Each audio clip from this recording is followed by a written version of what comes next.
Retomando desde donde habíamos quedado la vez pasada, que era la propuesta de Tales, podemos ver básicamente ciertas cosas que son importantes. Eh, Al Tales proponer que todo está hecho de agua, está procediendo en función de por lo menos dos acciones interpretativas o dos acciones que tienen que ver con el conocimiento del mundo y con la interpretación del mundo, que quiero que ustedes tomen en cuenta porque son sumamente importantes para lo que estamos viendo en el curso. Estas dos acciones son, por un lado, la observación, observar, y por otro lado, la abstracción, o sea, abstraer. Tales, como les decía, como habíamos visto en el mapita que teníamos acá, a partir de una observación, esto es conjetura, puesto que no tenemos la explicación directa de parte de él, podemos decir que él simplemente observa y lo primero que observa es que las cosas operan, funcionan de una determinada manera. O sea, que hay cierta regularidad en las cosas, que hay cosas que suceden y además esa regularidad es como constante, como consistente y que por eso es que se puede explicar. Y a partir de la observación, él trata de ver, trata de traer a colación cuál sería un elemento que plausiblemente nos permita explicar todo lo que existe. Tales recurre al agua. Y él dice que todo lo que existe, existe gracias a ese principio. ¿Se acuerdan? La noción de principio que yo les he dicho ya en varias ocasiones, que es muy importante para lo que estamos viendo en el curso de esta introducción a la metafísica. El agua como principio nos permite explicar todo lo demás. Esto lo que quiere decir es que todo lo que existe se puede explicar por transformaciones y por procesos en los que interviene el agua. O sea, podemos preguntar cualquier cosa. Y entonces, ¿cómo me puedo explicar las montañas que existen en el mundo? Bueno, porque el agua se transforma de manera tal que en una de sus transformaciones se convierte en estas cosas que se llaman montañas. Ajá, ok. ¿Y cómo podemos explicar la silla que tanto hemos usado de ejemplo? Bueno, también los procesos y las transformaciones del agua permiten de que surjan todos los elementos o todo lo que se necesita para que al final exista una silla. Ya sea Profe, perdón, nada más termino esto, nada más digo que ya sea porque el agua directamente se convierte en otra cosa, o bien porque esas otras cosas que vienen del agua, por medio de los procesos que el agua de alguna manera introduce en el funcionamiento de las cosas, esas otras cosas también se transforman, de modo que eventualmente podamos llegar a tener algo como una silla. Perdón, interrumpí horriblemente. Adelante. no, al contrario, yo le interrumpí a usted. Mi pregunta era si él creía que también así funcionaban los astros, pero qué pasaba en el caso del Sol. Es que todo es agua. Para tales todo es agua. Todo, absolutamente es agua. Este, ¿qué pasa con el sol? Bueno, pues sería una manifestación del agua. Tendríamos que poder explicar, obviamente no tenemos una explicación directa de tales al respecto de esto, pero tendríamos que poder explicar que algo como el sol sí, tendría que poderse justificar a partir de un proceso del agua. Imagino, Valentina, que estás preguntando por el sol, por el calor mismo del sol, y como que el agua no se lleva muy bien con el calor, o en el punto de que el agua se evapora cuando entra en contacto con el calor. Sí, también porque, bueno, el agua no emana luz. La puede reflejar, pero en sí no emana luz.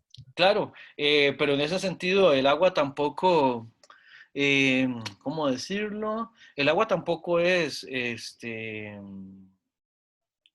dúctil, digamos, este, tampoco es porosa, por ejemplo, como la madera. O sea, todo, absolutamente todo, recurriría metodológicamente a la misma explicación. O sea, el agua se transforma de manera tal que a partir de ella se generan otras cosas y a partir de esas otras cosas también el agua le introduce un cambio o las posibilidades del agua, que el agua ya le ha dado, introducen cambios que nos permiten tener otras cosas.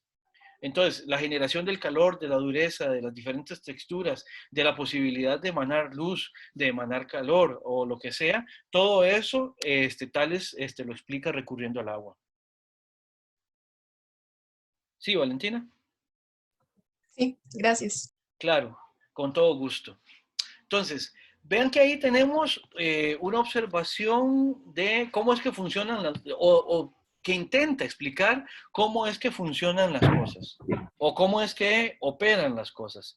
En ese sentido, eso es importante porque estamos haciendo una explicación que desde el punto de vista de la economía epistemológica en relación con los elementos explicativos a los que recurre es sumamente económica.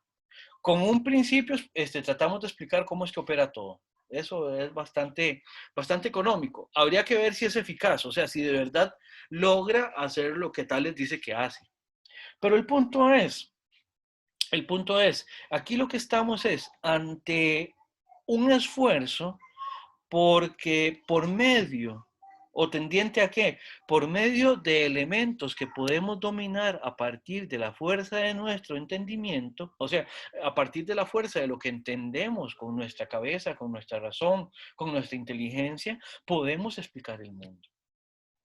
O sea, es una pretensión que se basa en la potencia de lo humano para explicar todo lo que existe.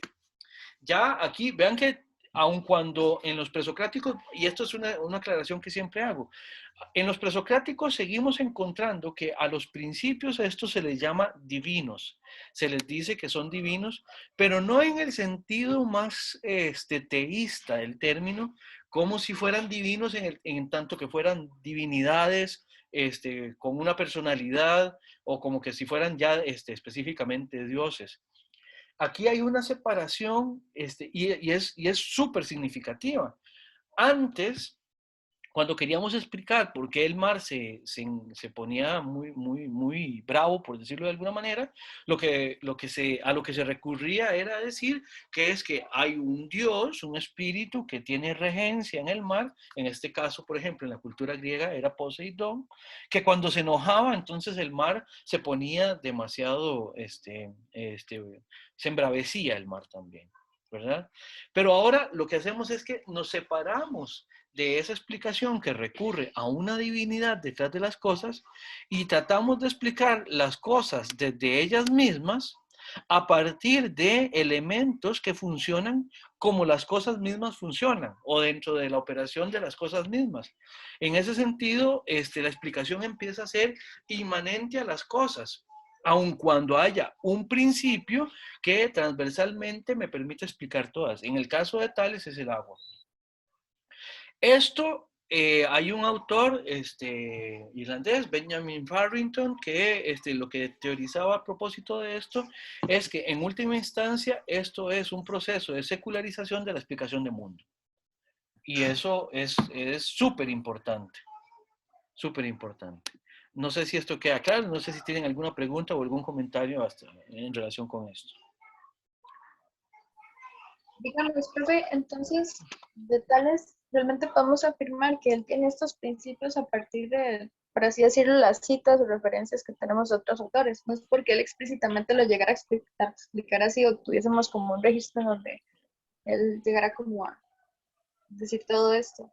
A Más partir, bien, digamos, Más bien al revés, Francela, sí sabemos que Tales enseñaba esto precisamente porque hay otras personas, otros autores que lo citan y dicen, como decía Tales, ¿verdad? Vea, por ejemplo, aquí lo que tengo en la pantalla de Aristóteles. Dice, la mayoría de los primeros filósofos consideró que los principios de todas las cosas eran solo los que tienen aspecto material. En cuanto al número y la forma de tal principio, no todos dicen lo mismo, sino que Tales, el iniciador de este tipo de filosofía, afirma que es el agua. ¿Ves? O sea, Tales efectivamente enseñaba que el principio material del cual todas las cosas dependían era el agua. Y lo sabemos. Y Aristóteles lo que está haciendo es simplemente refiriéndose a las enseñanzas de Tales. O sea, sí sabemos que Tales lo enseñaba de esa manera, lo que no tenemos es el texto directo de Tales. Muchas gracias, profe. Con todo gusto. Bueno, entonces, eso era en relación con la primera acción que yo les estaba diciendo, la observación. Esto es importante porque a partir de lo que observamos en el mundo, surgen inquietudes, pero además surgen ciertos criterios o ciertos parámetros de la explicación misma.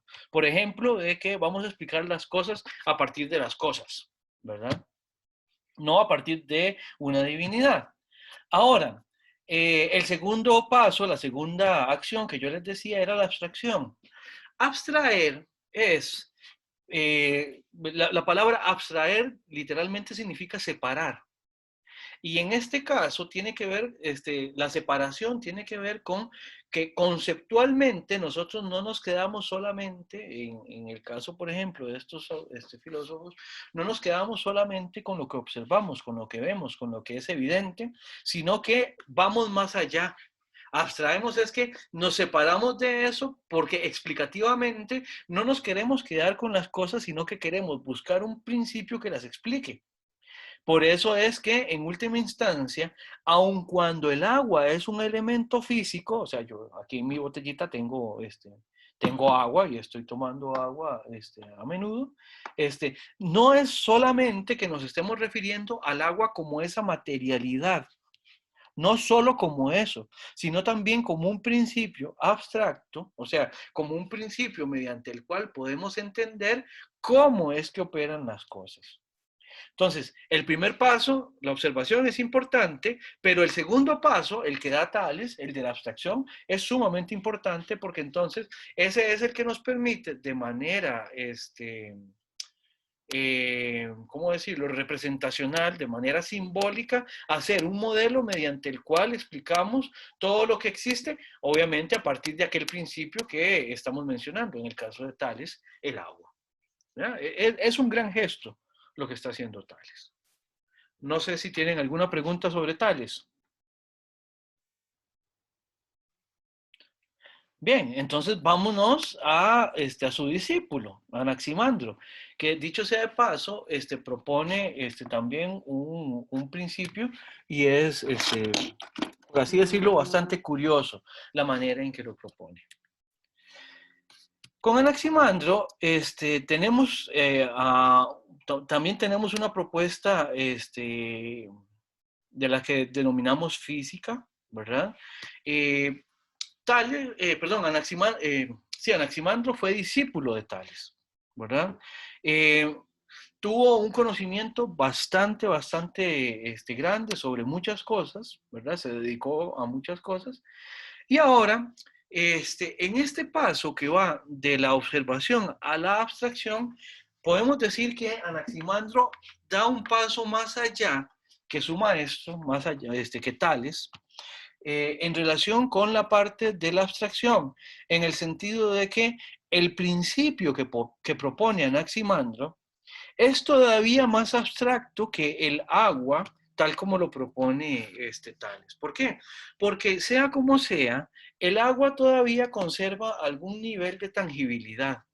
Todavía tenemos acceso al agua en tanto que, que algo, digamos, que podemos ver, que podemos pesar, que podemos manipular, que podemos beber, ¿verdad? Podríamos decirlo así, ¿no? Hipotéticamente, digamos que Anaximandro lo que observa es la explicación de su maestro, pero va un paso más allá en el sentido de que él todavía quiere mayor nivel de abstracción porque él lo que quiere es explicar todas las cosas que existen. Por eso es que le llamamos físicos, ¿se acuerdan? A ellos los llamamos los filósofos que se preocupan por el tema de la naturaleza. Y en ese sentido, para explicar la naturaleza, Anaximandro recurre a un principio, a un arjé, que es absolutamente abstracto. Este principio es lo indefinido. En griego se dice to apeiron, ¿verdad? Y significa precisamente eso, lo indefinido, lo que no tiene ningún tipo de determinación. Por eso también se lo traduce como lo infinito. ¿verdad? Lo indefinido, lo infinito, lo indeterminado. A mí la palabra indeterminado es tal vez una de las que más me gusta para hablar de este principio tal como lo propone Anaximandro. Ahora, en ese sentido, aquí vamos a hablar hoy de algo que vamos a encontrar mucho en estos filósofos antiguos. Bueno, y en general en la filosofía encontramos mucho esta manera de hacer una propuesta filosófica, y es que tomamos palabras que son de uso cotidiano y las resemantizamos. ¿Eso qué quiere decir? Cuando uno resemantiza un término, lo que hace es que lo carga con un significado que puede ser cercano al significado original que tenía la palabra, pero que, dado el contexto de la propuesta filosófica que estamos haciendo, empieza a significar algo distinto de lo que significa de la manera más habitual de entenderlo, ¿verdad? Apeiron, apeire, es una palabra que se utilizaba en griego comúnmente, ¿verdad? Algo que sea apeiron es en griego algo que no está del todo, ¿cómo decirlo? No está del todo determinado. Es algo a lo que no se le conocen sus linderos, ¿verdad? Por eso es que es algo indefinido, ¿verdad? Aquí les ponía como ejemplo que un caso en el que se podía utilizar la palabra apeiron, apeire en griego, era cuando se referían a algo como el mar.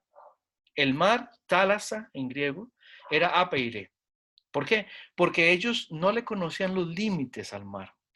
¿Ya? Eso de que el mar se pierde en el horizonte, los griegos dirían que el mar no tenía entonces esas limitaciones, lo dirían con esta palabra, apeiron, apeire. Ahora, ¿cómo resemantiza Anaximandro esta palabra? Muy fácil. Toma algo, ojo lo que les voy a explicar aquí, ojo el gesto que está haciendo, el gesto lingüístico que está haciendo aquí Anaximandro. Toma un adjetivo y le antepone un artículo neutro, el to, y convierte a indefinido como adjetivo en lo indefinido. Ven, no es lo mismo decir que algo grande es indefinido, es grandísimo, es enorme, a decir que es lo enorme, a decir que es lo indefinido, lo sin límites.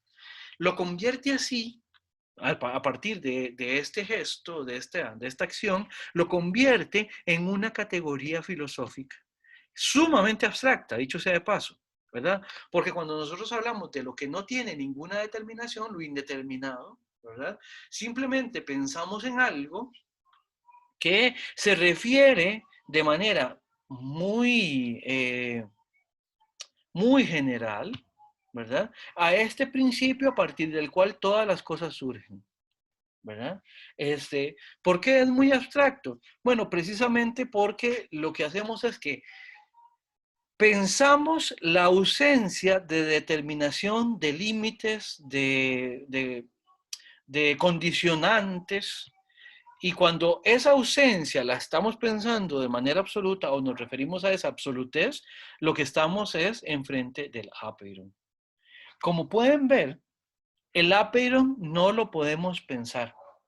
¿Por qué? Porque no tiene ninguna determinación mediante la cual lo podamos pensar. O mejor dicho, una vez que pensamos cualquier determinación y a partir de alguna determinación nosotros pensamos en algo, eso no es el apeiron, ¿ya? El apeiron en ese sentido es inasible por medio del intelecto. Se parece un poco a la nada, que creo que era Valentina quien estaba preguntando sobre la nada en una de las clases anteriores. Se parece un poco a la nada en el sentido de que en ninguno de los dos casos hay un contenido determinado ahí. La diferencia es que en el caso de la nada, no hay ningún contenido porque la nada no existe y es absoluta ausencia. Y en cambio, en el caso de el apeiron de Anaximandro, es una absolutez completa. Lo único que no podemos encontrar ahí es determinación alguna. O sea, el apeiron es algo que no tiene ninguna característica. No tiene ningún tamaño, no tiene ninguna figura, no tiene ningún color, no tiene ninguna textura, no tiene ningún olor, no tiene nada en ese sentido, ninguna característica, pero a partir de él es que todas las cosas son como son. En primer lugar, que todas las cosas son, o sea, a partir de él es que todas las cosas existen y a partir de él es que las cosas tienen además los rasgos que presentan y con los cuales nosotros las conocemos. No sé si hasta este momento tendrán alguna pregunta a propósito de esto. Yo, Sí, profe. profesor. Adelante. Si quiere habla, compañero. Ok, yo tenía la pregunta de si con indeterminado se refería a aquello que es indeterminadamente extenso o indeterminadamente pequeño. Es que extenso, ya sea por grande o por pequeño, sería una determinación, José Daniel, y cualquiera de las dos están excluidas. O sea, el apeiron no es grande, pero eso no quiere decir que por lo tanto es pequeño, porque si decimos que es pequeño, lo estamos determinando, ¿verdad? Y si decimos que no es pequeño y al negarle su pequeñez, entonces porque es grande, el problema es que lo estamos determinando como grande. Se lo pongo así, es indeterminado de tal manera que hace posible tanto lo grande como lo pequeño. Ok. Ujú. Ahora, el punto es, incluso una vez escuché una interpretación que me encantó cuando era estudiante. Era alguien que nos decía que de repente el indeterminado de Anaximandro lo podemos entender en dos vías. Por un lado, como la ausencia completa, absoluta de cualquier determinación, y por eso es indeterminado, o bien como lo contrario, como la presencia absoluta de todas las determinaciones. El apeiron es tanto lo enorme como lo diminuto. Es ambas Ujú. cosas, pero no es ninguna de ellas, es todas, ¿verdad? Entonces, por eso es que es absolutamente indeterminado, ¿verdad? Eh, vamos a ver, ¿qué es lo que está tratando de hacer aquí Anaximandro? Está tratando de no comprometerse en ninguna línea. Por ejemplo, él veía, por ejemplo, que cuando hablábamos del agua en relación con el principio que proponía su maestro, el problema es que el agua es una cosa más. Y Anaximandro lo que está tratando es de explicar todas las cosas. Y como que no es suficiente para él, por decirlo de alguna manera, esto es como para explicarlo, ¿verdad? No parece ser suficiente para Anaximandro explicar todas las cosas que existen a partir de una cosa, porque en última instancia es una cosa más, ¿verdad? Entonces, por eso es que él, de alguna manera, retrae la explicación todavía un poco más allá de cualquier cosa, de cualquier elemento, de cualquier materialidad, y abstrae completamente su principio explicativo de cualquier determinación. Entonces, por eso, José Daniel, no es ni indeterminado hacia lo grande ni hacia lo pequeño, o mejor dicho, es indeterminado hacia los dos lados. Mejor o mejor ni le cuento. Gracias. No, Perfecto, mejor, mejor. Sí. perfecto. Profe, Compañera, adelante. Disculpe. Bueno, pero no sé si había alguien antes. yo tampoco, la verdad. Si quiere darle usted primero, no importa. Bueno, profe, mi pregunta entonces es que esto vendría siendo como el todo, pero la nada al mismo tiempo. No, Francela, por una razón. Porque algo no puede ser el todo y la nada al mismo tiempo, porque es que, bueno, en todo caso la nada no existe. Sería el todo, en todo caso. Sería la absoluta conjunción de todas las determinaciones, al punto tal que incluiría todas las cosas de manera tal que nosotros no podemos ahí sacar nada en limpio. Obviamente, para nuestra manera de pensar actual, esto trae una complicación de suyo desde el inicio. Y es que si es la absoluta conjunción de toda determinación, el problema es que necesariamente incluiría cosas que son contradictorias entre sí. ¿Cómo es que algo es lo absolutamente grande y lo absolutamente pequeño al mismo tiempo? ¿Cómo es que algo es lo absolutamente duro y lo absolutamente suave al mismo tiempo? ¿Cómo es que algo es lo absolutamente, no sé, viejo y lo absolutamente nuevo al mismo tiempo, ¿verdad? Pero también podemos decir, ¿cómo es que algo no es ni viejo ni nuevo? ¿Cómo es que algo no es ni grande ni pequeño? ¿Cómo es que algo no es ni coloreado ni incoloro? No, nosotros, y qué es lo que nos saca aquí los cables de la cabeza? Bueno, que precisamente uno siempre cuando está escuchando una explicación, uno está ahí como intentando tener una imagen mental de aquello que está escuchando. Y bueno, les tengo una noticia. Del Aperon uno no se puede hacer una imagen mental. Si usted se hace una imagen mental de algo, será cualquier cosa, pero no el Aperon. ¿Por qué? Porque el Aperon no tiene determinaciones. Y nuestra manera de pensar, nuestra manera de conocer, funciona con determinaciones. Nosotros categorizamos todo de manera tal que siempre le damos algún tipo como de encuadre a aquello que estamos pensando. Bueno, el Aperon no se puede. Simplemente lo podemos definir como algo completamente abstracto, de lo cual no podemos tener una imagen mental, aunque sí lo podemos referenciar por medio del entendimiento, ¿verdad? Y a partir de ahí, después es que surgen todas las cosas. Después vamos a ver cómo es que eso se traduce en una generación de las cosas. Pero el Aperon en ese sentido no tiene determinaciones a partir de las cuales lo podamos pensar con una imagen, como cuando pensamos, qué sé yo, el agua de Tales, que en última instancia remite a algo que sí podemos tener en la cabeza con una representación muy específica. En el Aperon no, para nada. Muchas gracias, profe. Con mucho gusto, Francela. Valentina. Yo tenía una pregunta con eso de que, bueno, Tales entonces remite todo al agua, Ajá. pero según él, ¿de dónde surgió el agua? El agua sería eterna.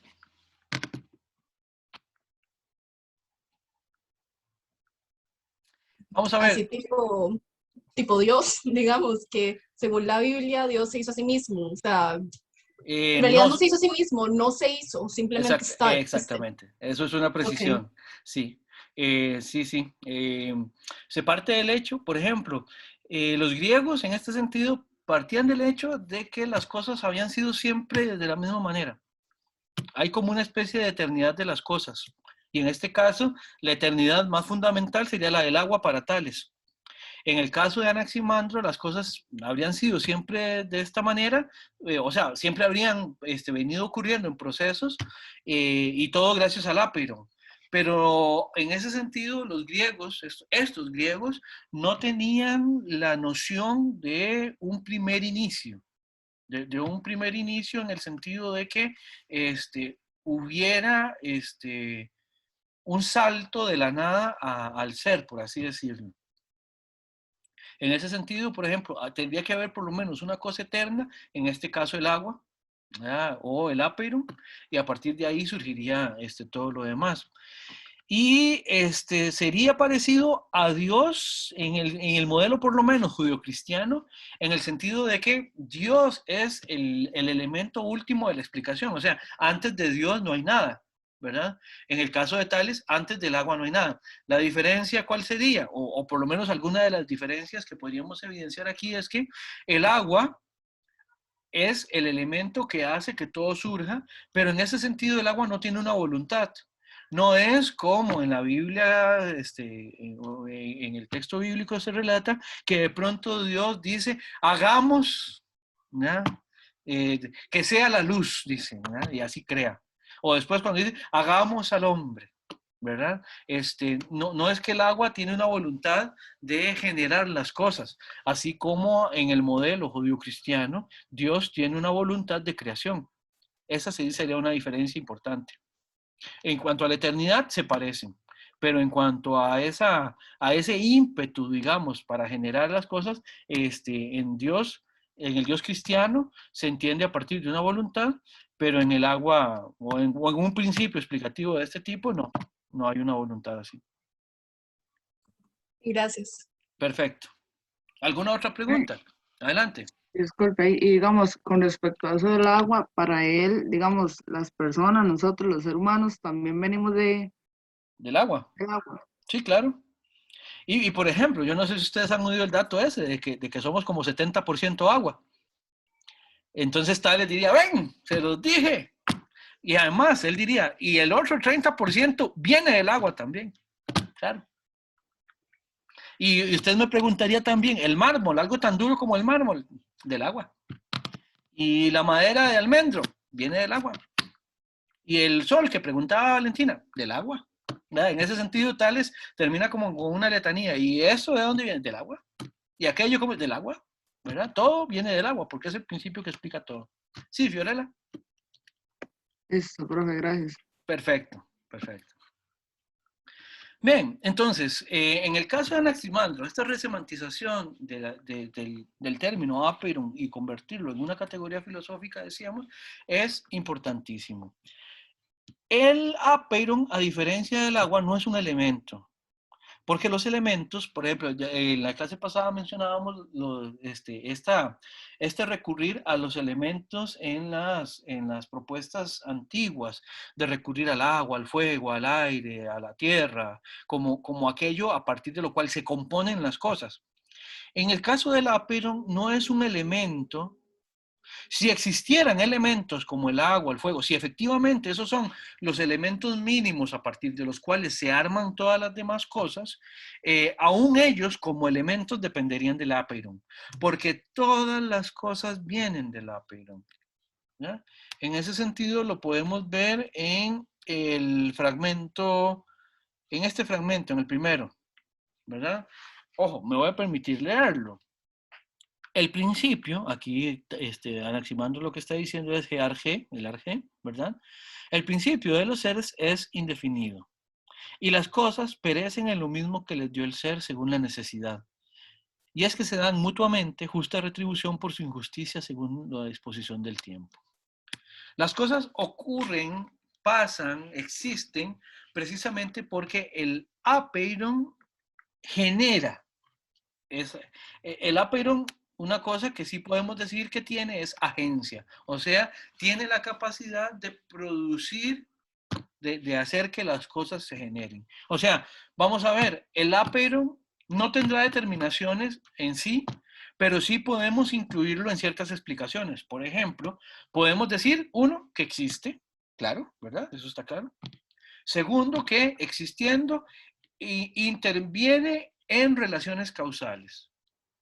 ¿Cómo lo sabemos? Porque al ser arge, al ser principio, causa las demás cosas, genera las demás cosas. Vuelvo otra vez a la definición de principio como aquello a partir de lo cual otras cosas se generan. Bueno, el apeiron es causa también, es principio. ¿Por qué? Porque de él vienen las demás cosas. Ahora, aun cuando no tenemos determinaciones para el apeiron, Anaximandro sí nos dice ciertas cosas a propósito de él.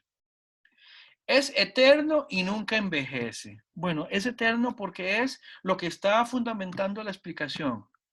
Es desde siempre y para siempre lo que ha causado que las cosas existan, ¿verdad?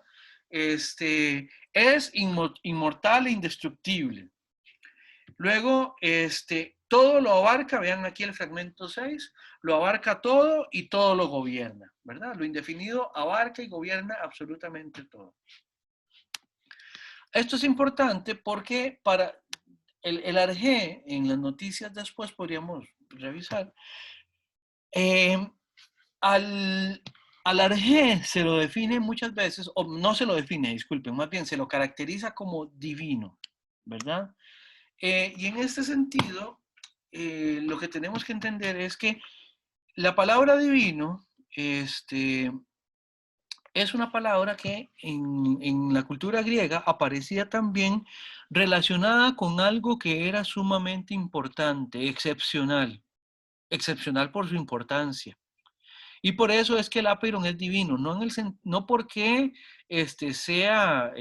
tenga la característica de una divinidad, ni porque sea cercano a una divinidad, sino porque es excepcionalmente importante. Un ejemplo que podemos ver en la cultura griega es en la Odisea, no sé, imagino que ustedes leyeron la Odisea en algún momento, cuando Homero se refiere a Ulises o a Odiseo más propiamente, como el divino Odiseo. Y Ulises, tengo aquí mucho el nombre romano. Odiseo era divino, era excepcional, entre otras cosas, porque siendo un hombre, siendo un mortal, se pudo anteponer a la voluntad de los dioses olímpicos a partir de de su ingenio. Obviamente también tuvo ayuda, y ustedes se acordarán de las ayudas que le dio a Atenea y todo esto, pero precisamente por ser un hombre tan astuto y tan inteligente, a cada rato se lo definía como el divino Odiseo. De la misma manera, estos principios, el agua en Tales o el apeiron en Anaximandro, por eso es que es habitual verlos referenciados como un principio que además es divino, ¿verdad? Precisamente por su importancia, por su papel dentro de la explicación de las cosas. Ahora, que todo lo abarca y todo lo gobierna es importante porque eso es lo que hace un principio explicativo. Nos dice cómo es que se generan o qué es lo que interviene en los procesos que tienen todas las cosas y todo lo que ocurre. Todo lo que pasa, todo lo que existe tiene que ver con este principio, precisamente porque todo lo abarca y todo lo gobierna. No hay nada que se salga de la manera de gobernar y de abarcar de este apeiron. En este caso, podríamos decir, y después lo vamos a repetir también con Heráclito, que incluso, aun cuando Anaximandro pudiera afirmar la existencia de dioses, cosa con la que no nos vamos a meter mucho, incluso los dioses operarían dentro del funcionamiento que el apeiron le da a todo, porque el apeiron es lo más fundamental, no ninguna divinidad, sino el apeiron. Y eso es un gesto importante también en la explicación. ¿Por qué? Porque seguimos recurriendo a herramientas que son racionales para explicar el surgimiento de todas las cosas, para explicar el funcionamiento de todas las cosas. Ya no recurrimos a una divinidad, ya no recurrimos a Dios o a dioses, sino que a un principio que es meramente racional y explicativo. Y por eso es que, de alguna manera, aquí se ve el inicio del reemplazo de la explicación que recurre a la divinidad teológica, religiosa, ¿verdad? Para empezar a proponer principios explicativos que dependan solamente de entender el mundo. Por eso, de nuevo, el paso de la observación a la abstracción. Observamos el mundo, vemos cosas, cómo es que las cosas funcionan, y a partir del funcionamiento de las cosas proponemos una explicación que no da ese salto, o mejor dicho, que el salto explicativo que da no llega nunca a una divinidad que no se puede explicar más que por principios que la razón pueda poner ahí.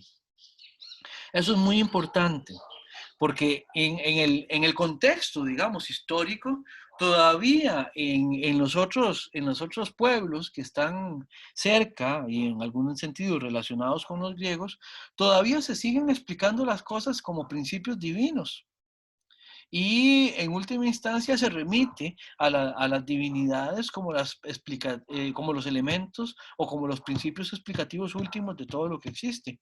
Los griegos, y en ese sentido, por eso es que son también un punto importante de inflexión en la explicación y en los modelos de mundo, los griegos no recurren a los dioses tal como recurren otras culturas. No es que dejen de lado a los dioses. Habrá algunas propuestas, por ejemplo, como la de Genófanes, y algunos filósofos tuvieron también problemas precisamente por la postura que tenían a propósito de la explicación de lo divino. Pero aun cuando todavía recurrieran a ellos, proponían otros principios que no eran de índole estrictamente divina en el sentido religioso. ¿Se entiende? ¿Alguna otra pregunta con esto? ¿Todo clarísimo? Sí, profe, yo tenía una pregunta. Es que no me quedó del todo claro a qué se refiere como la diferencia entre lo divino de una divinidad como un dios y el ejemplo que usted dio de, creo que era Ulises, Odiseo. De Odiseo, sí. Odiseo era un hombre, no era un dios. Pero de él se decía en las obras en las obras de Homero se lo catalogaba como divino, precisamente porque era importante. A lo que me refería es que en la cultura griega la palabra divino también se le puede, se puede decir, se puede utilizar en relación con cosas que son fundamentales, muy importantes.